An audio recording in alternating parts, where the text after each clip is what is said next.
루비 컴포라디에요.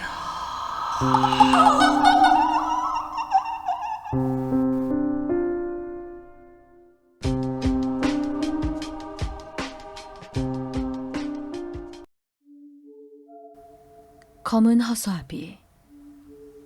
연말부터 새해에 걸쳐 나는 친가가 있는 군마현에 돌아와 우체국에서 아르바이트를 했다. 고등학교 2학년 때부터 방학엔 언제나 이 우체국에서 아르바이트를 했다. 작은 시골 마을인 덕에 그 우체국의 배달 루트는 모두 기억하고 있다. 그 덕에 직원들은 아주 좋아했다.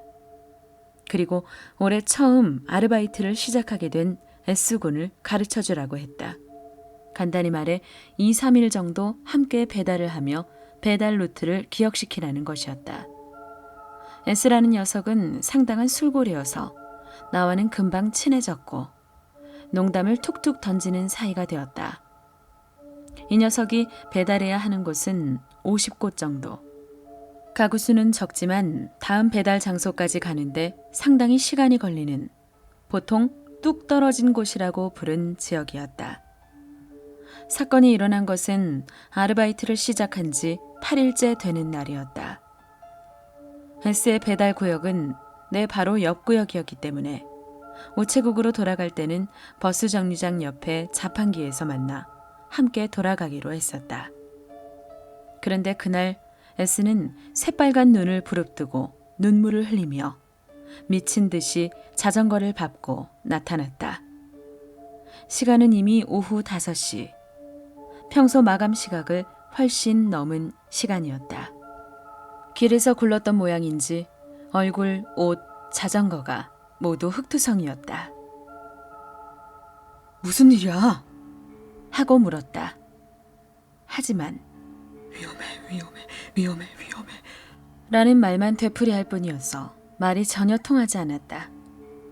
나는 우편물을 잃어버리거나 파손한 것인가 싶어 우선 우체국으로 돌아가자. 라고 말하고 S를 데리고 우체국으로 돌아왔다. 우체국에 들어서자 S의 흉한 모습을 본 집배원들과 과장이 무슨 일이냐며 달려왔다. 과장은 무슨 일이야? 우편물을 잃어버리기라도 했니? 하고 물어봤다. S는 아니요. 전부 제대로 배달했어요. 라고 대답했다. 그런데 무슨 일이냐고 물어봐도 이야기는 하지 않고 믿어주지 않을 테니까. 라고 말할 뿐이었다. 이후 여러 직원들이 찾아와 S에게 사정을 물어봤지만 믿어주지 않을 테니까. 라는 말뿐이었다.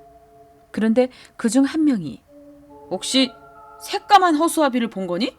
라고 물었다. 그러자 S는 고개를 끄덕였다. 이어서 다른 직원이 아, 숲에서? 아니면 시내가 쪽에서? 라고 묻자 S는 양쪽에서 모두요. 라고 대답했다. S의 배달 루트에는 A라고 하는 집이 있었다. 우편물로 미루어 보면 중년 부부가 둘이서 살고 있는 것 같았다. 그곳에 가기 위해서는 300m 정도 어두운 숲을 지나 작은 시냇물을 건넌 다음 밭을 지나가야만 했다.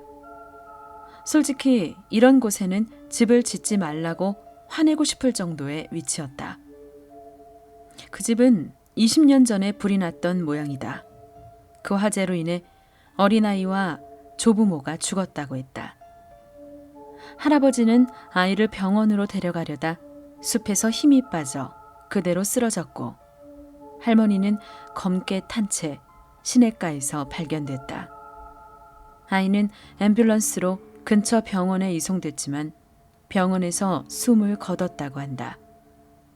지금 A집이 있는 곳은 밭을 지나가야 하지만 원래는 그 밭에 집이 있었다고 했다. 직원의 말에 따르면 할아버지는 아직 아이를 찾고 있고 할머니는 지금도 불을 피해 도망가고 있는 것 같다고. 처음에는 허수아비인 줄 알았어. 그런데 새까만 머리가 눈에 띄더라고. 머리카락만 새하얀색이었어. S의 말이었다. 문득 나도 기억을 되살려봤다. 확실히 그 밭에는 허수아비 같은 건 없었다. 그렇지만 올해 딱 한 번 시냇가에 검은 허수아비가 떠 있는 것을 본 것 같다.